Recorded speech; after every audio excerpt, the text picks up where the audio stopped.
So our guest speaker today is, I know him as Deacon Dana. He actually had a service this morning, but he was able to come to speak to us today about the Apollo 13 recovery mission. I'll let him tell a little bit about himself and the mission. Well, it's great to be here because usually I talk to groups, they don't remember Apollo 13.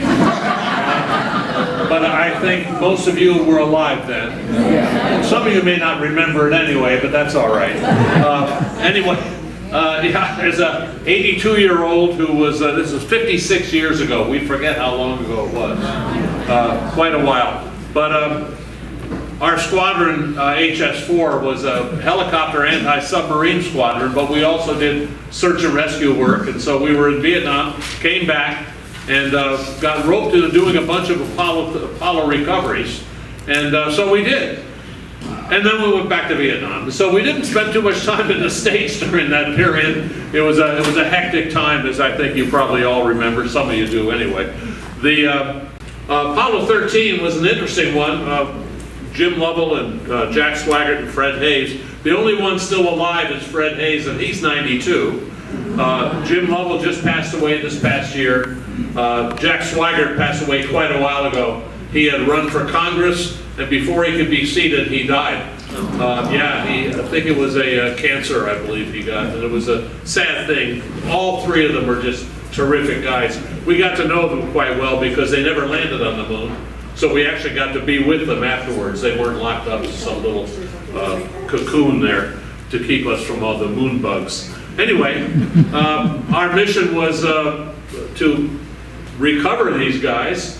The way it worked, we had to be on station literally before they launched, because they circled the Earth for a few times, orbited the Earth a while, and one of our missions was to be there in case they had to, emergency landing at some point before they did a translunar injection off to the moon. So we were down there when all this happened, we just sat down there. We had practiced, well, you'll see that in a moment. Our primary recovery ship was the USS Iwo Jima, an amphibious assault ship. Normally it would carry a battalion of Marines. And, that's right. In fact, I was on one of her sister ships later on as an 04, the Okinawa. And we had the two best pilots I ever flew with in my life were two Marine pilots who had both been Marine One pilots for the president. They were unbelievable. They taught me a lot. It was amazing I hated to admit these Marines were teaching me something. but they were the amazing guys. Anyway, the Iwo Jima, not a very fancy ship. They just carried helicopters. But it worked. It was a hard ship to maneuver. It had a single screw. You imagine a ship that long, 600 feet with a single screw. It was difficult. Anyway, the helicopter we flew was the SH-3D. 66. Apollo 8 we picked up with using 66. Well, the astronauts were a little superstitious apparently, and they asked each time, "You're going to use 66 again, right?" And we said, "Okay, so we'll use it again."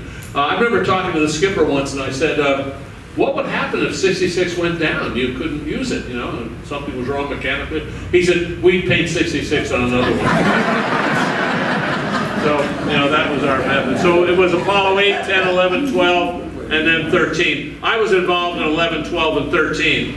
I flew different helicopters on 11 and 12, but the skipper asked me to be his co-pilot for Apollo 13, and so I said, "Sure, I'll do that." So I ended up flying in the recovery helicopter with him. And that's our crew. I'm the second from the left. I look a little bit younger. Chuck Smiley was the best commanding officer. Passed away a few years ago, and someone, you have to buy drinks for him? Chuck passed away a few years ago. He was a godfather to two of my children. The fellow on the far right, Glenn Slider, was a chief, Navy chief. He was our first crewman, and he died just a few years ago too. I worked at the soup kitchen for many years here. In fact, I was president for about 10 or 12 years.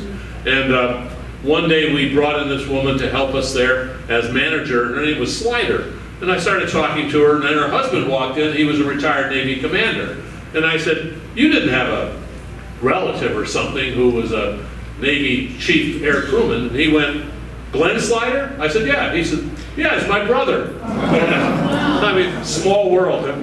He passed away just a few years too. The only one alive other than me is Mike Launch. He was a young third class, a young guy now. Well, he's probably in his late 70s now. But our UDT swim team, two of those guys died in Vietnam later on as SEAL team members. All of them are terrific guys. They used to like to swim with the sharks, if you can imagine.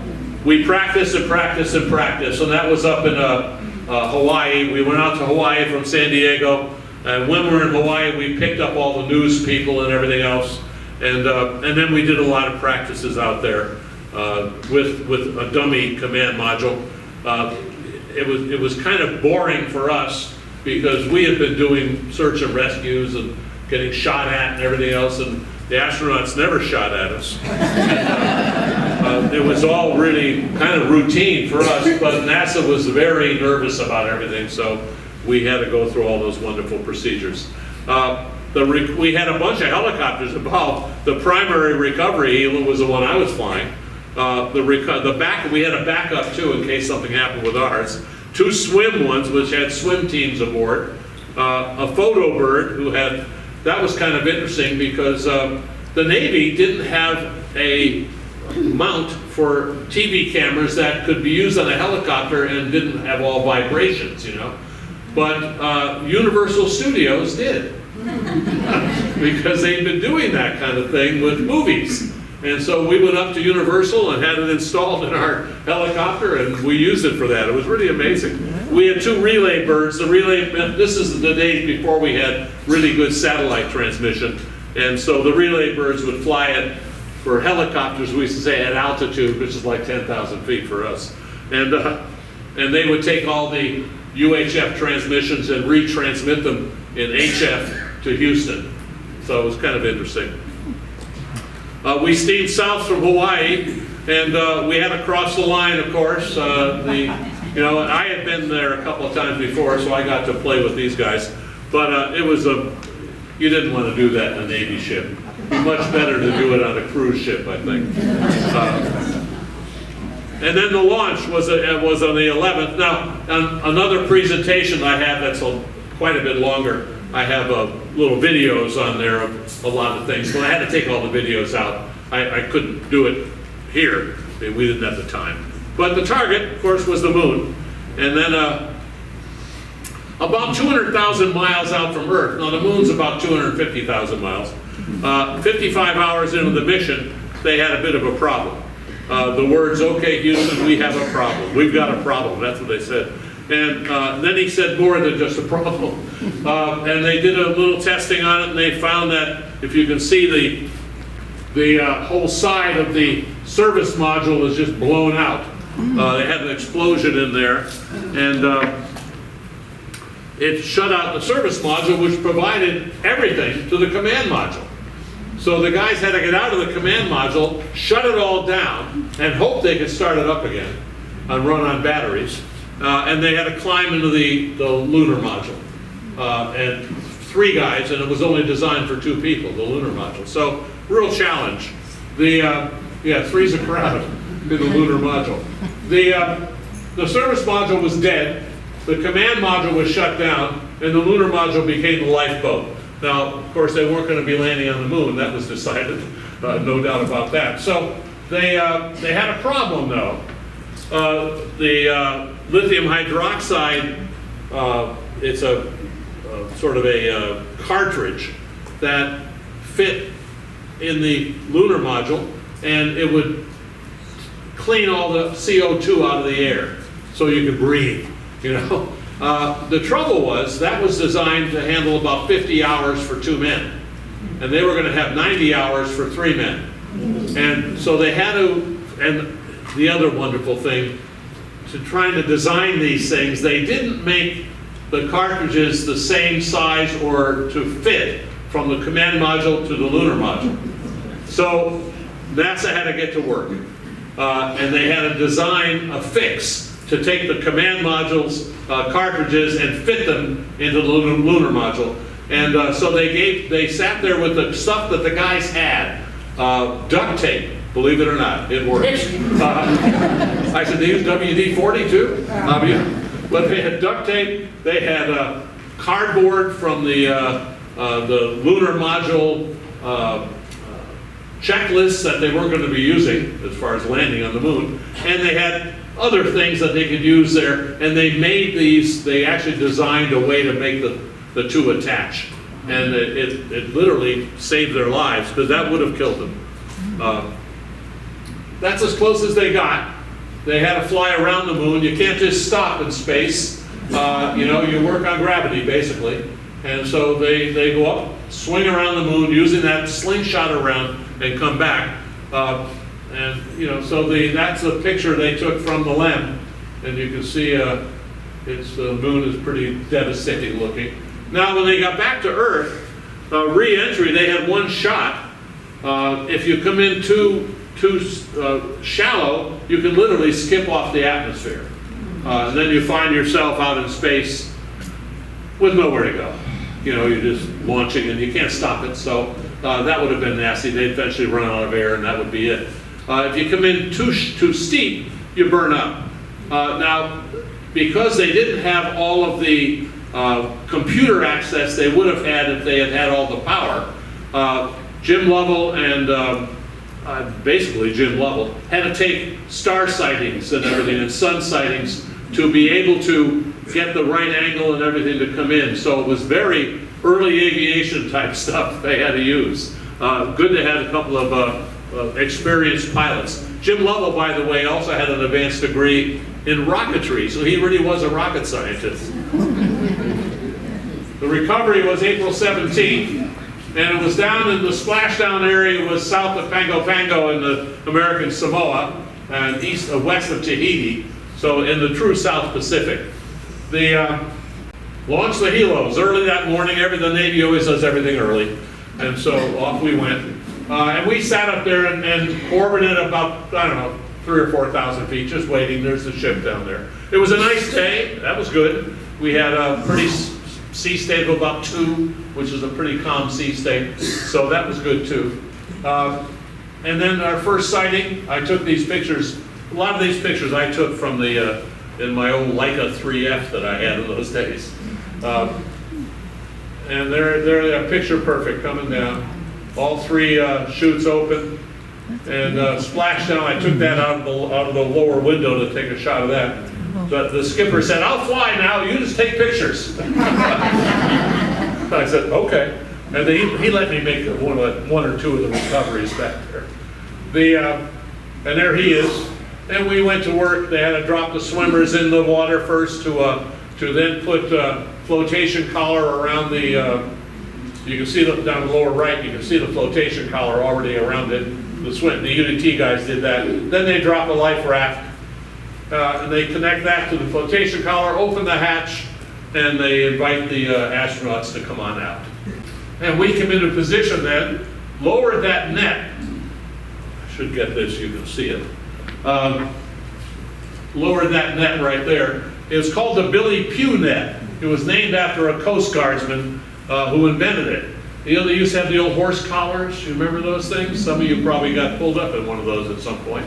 I know I was. They were awful. And civilians would often put them on backwards and they would fall out of it. You know? That's not very good. This thing was great. It was a net opened on one side, closed on 3. And the way it was designed, if you sat in it, you automatically were back like this. It was almost physically impossible to fall out of it. Neat design by this young man named Billy Pugh. So it was the Billy Pugh net. This was taken by one of the swimmers. You can see the swim team leader there giving directions to the 3 astronauts. They had a hard time, by the way. They were in 37, 38 degree temperature the whole way back. They had to cut back on everything in order to have enough oxygen, enough battery power and everything else to get back. So they, in fact, Fred Hayes had a very nasty urinary tract infection thanks to that time they had there. He was a sick puppy, but he was happy to be back anyway.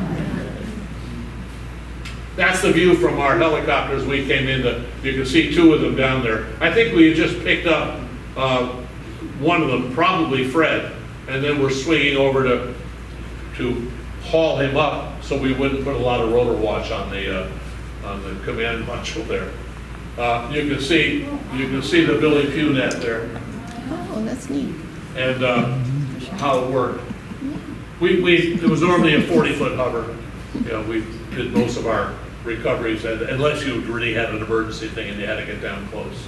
But we did a lot of rescues, not only in Vietnam, but just normally. We'd be out on the ship in the middle of the Pacific. You get a call from some steamer, some guy, or an oiler or something, and someone they thought had appendicitis, and we send a helicopter over, pick them up, bring them back to the ship, and operate on it. So we did a lot of weird things like that. Okay, this is a good one. You notice on the upper left, you'll see 4 command modules. The 4, that was from Apollo 8, 10, 11, and 12, and this was 13. And the night before, I was talking to a reporter from the San Francisco Examiner, young guy, and he said, well, when are you going to paint on the 5th one, you know, for Apollo 13? I said, that'll be done during the flight. We'll have a guy hang out the window. And he looks at me and goes, you must think I'm an idiot. And I said, what are you talking about? I said, yeah, that's what we do. We have a guy, he hangs out the window, he paints it on. And you know, he just walks off. You know. Well, we wouldn't let anyone near it had ropes all around the helicopter to keep people away from it down there, because we didn't want anyone messing with it.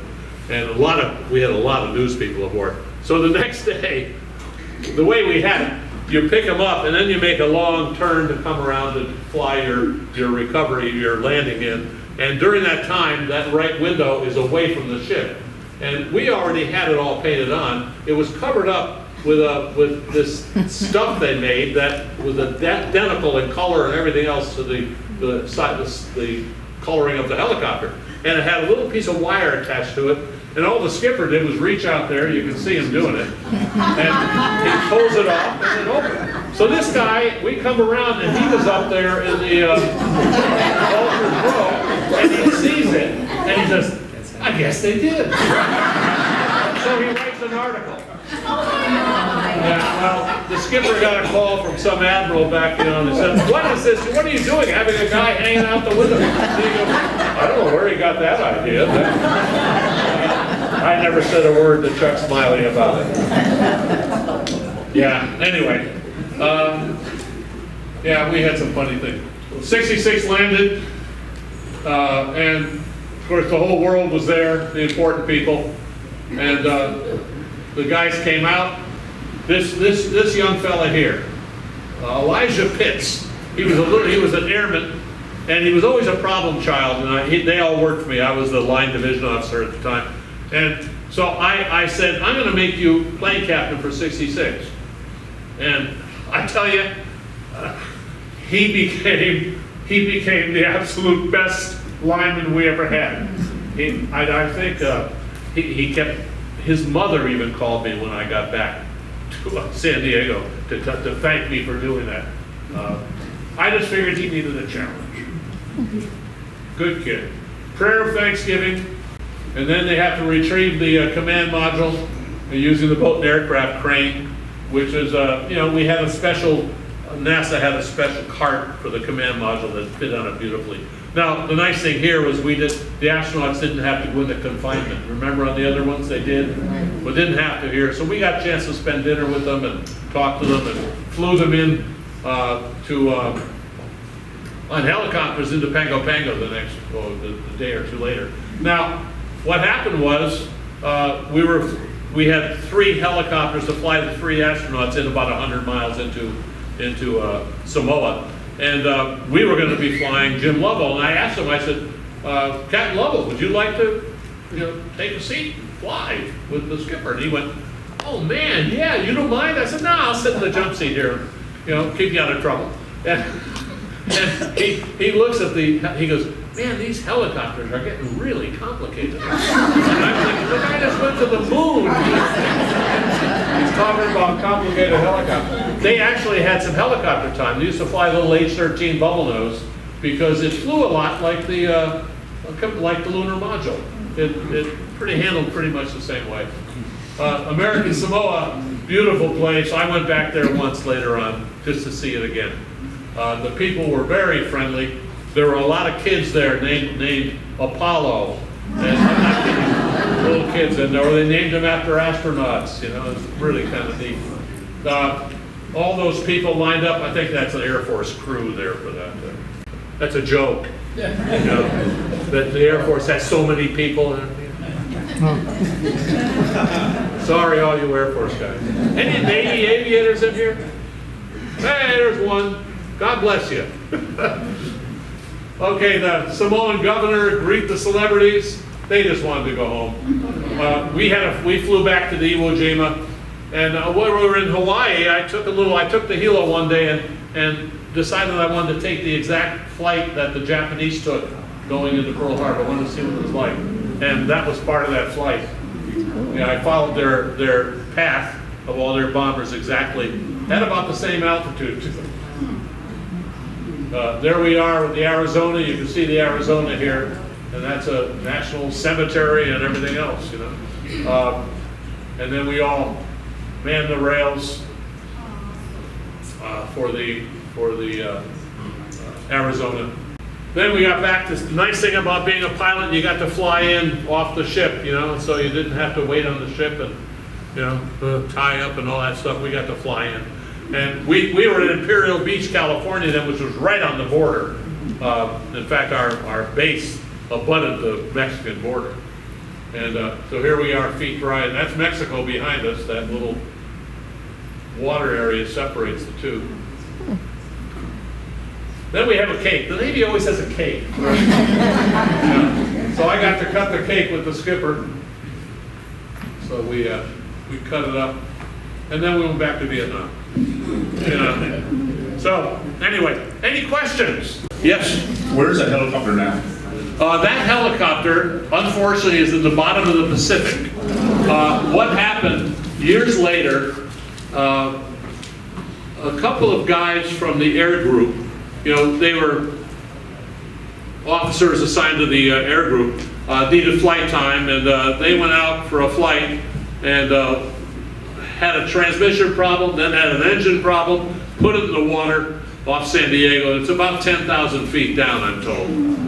So unfortunately, and the Smithsonian had already claimed it, said we want that helicopter because it picked up all 5 of those Apollo shots. And unfortunately, unless they want to go down and get it, I don't think they have that much money.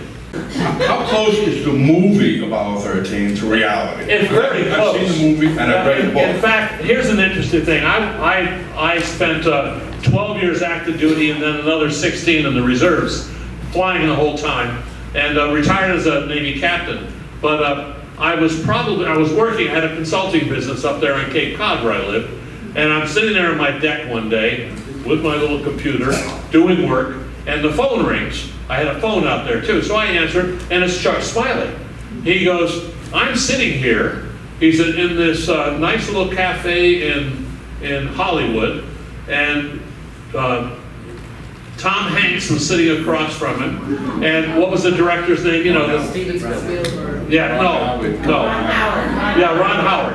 And Ron Howard, and they've asked me to be a consultant here, and I just wanted to let you know. He said, and the drinks are all on them. And I went, oh my gosh. But yeah, Chuck he provided some assistance to them, you know, consulting for them. But it was very accurate, it really was. I found it to be everything. I got to know Jim Lovell pretty well afterwards. I ran into him a lot and visited with him once down at his place, and you know, just a wonderful guy, really was. I didn't know Fred Hayes. I mean, I met him a couple times after this, but I didn't know him too well. He's the one who's still alive. I watch a movie once a week. Yeah, it was a great movie. Yeah, it really was. It was very well done. Ron Howard was very particular about that. Just curious, on the last manned mission in space, Yeah. the most recent one, Yeah. it seemed an inordinate amount of time for them to recover them. Yeah, I thought so too. Oh, I said, we did it pretty quickly. we did. Yeah, we got them in the water. Had the swimmers right there, boom. And gosh, I don't know. We were right there on top of it. It didn't take us too long. I didn't use up much fuel that flight. So, yeah, I don't know. It must be that NASA is very safety conscious, as you might imagine. And I'm sure there were some concerns they have. And it's a whole different type of spacecraft too, so that could be part of the problem. How do they decide which astronaut gets off first? I'm sure that's protocol, but gets out. Who came out first? Who gets out first? Well, and who gets on the command one is always last. That was Jim Lovell was last. And I think it's strictly that way. I think Fred Hayes went. Yeah, I think Hayes went first, and Jim Lovell went last. So. And then you were saying that you were flying around watching to see when it came down, when the three came down. Well, yeah, we just orbited, and you can see it. How far in advance do they have you go up there waiting for it to come? Oh, we were up there about a half an hour ahead of time. Yeah, I mean, they have it down to the minute when it's going to come in. We just had to make sure all the systems were working and everyone's set up, and we could see it come right down. And the ship's right there. It was perfect landing. It was great. It really was. Just a comment. I had the honor of being on Apollo 12 recovery. Yeah, I was there too. Yes. And I remember they brought the capsule down the hangar bay and let us go see it. Yep. And it was blackened on the bottom from re-entry. Yeah. And I thought to myself, it wasn't very big, and those three guys spent 2 weeks in there. What great people they were. Oh yeah, and you can't believe it. There are a lot of issues I don't want to talk about. But it was not a comfortable situation. Yeah, they did. It's not like the space shuttle or anything. It was. I don't know if you were familiar with how much you're familiar with the LEM simulator, but I work for Link, Yeah. Binghamton, New York. Yeah. Lovell and his boys used to come up there all the time, and we'd have a beverage occasionally. When this event was going on, the LEM was at Houston, and we went 3 days doing scenario after scenario. I can after believe it. scenario. So we finally decided. Originally, they couldn't do it. They said, "Nah, it's never been done. We can't do it." But we worked constantly for 3 days. Yeah, NASA said yes, you will do it. Come up with a way to do it. It was 24 hours. We were talking to the shuttle back and forth, but just a point. Yeah, it was. Oh, it's a good point because people don't realize how much resources and brain power NASA had, all of the contractors working, everyone, to handle all these potential problems that could exist with that. I mean, even the fact that they shut down the command module, when I say shut it down, it was shut down. And they had to go in there and start it up again and hope it started. If it didn't start, they're gone. The LEM does not enter atmosphere as well. So, there was a lot of concern about that. It really was. But, they came through.